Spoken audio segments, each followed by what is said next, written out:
Welcome back to the deepest, darkest corners of the cyber world dungeon, a place where lost souls end up looking for answers on how to win the game.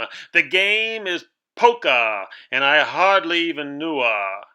You book small wins and you suffer huge losses because you're young and dumb and full of 7 come 11.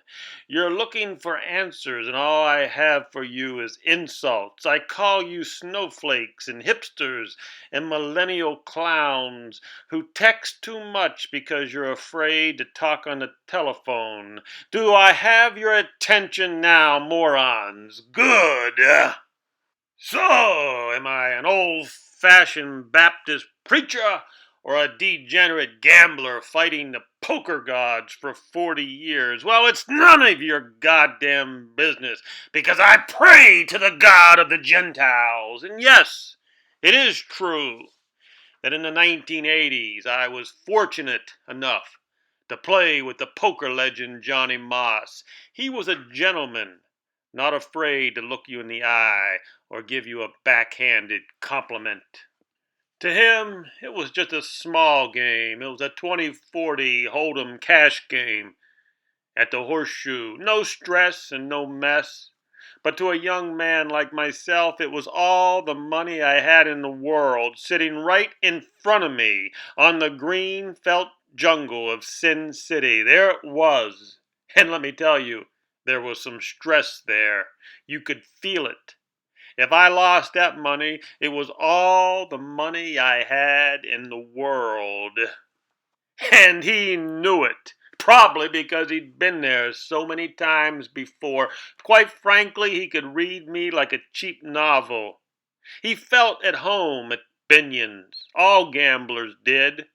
You could get a great steak, all comped with no hassles.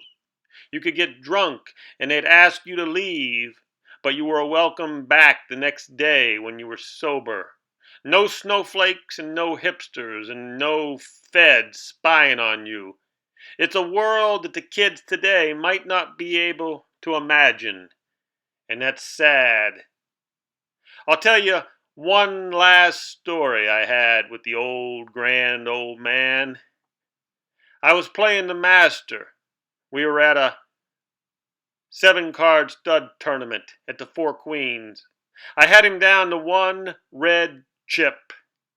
Yes. 45 minutes later, he had all my chips. And I looked over there, and he held up one red chip, and he was gracious enough to remind me. He said, "You had me down to one red chip, kid. The lesson here is never give up. So come back. Come back, snowflakes and hipsters, when you want some more abuse and you want to learn the lessons of life. The game we call poker, and I hardly even knew her."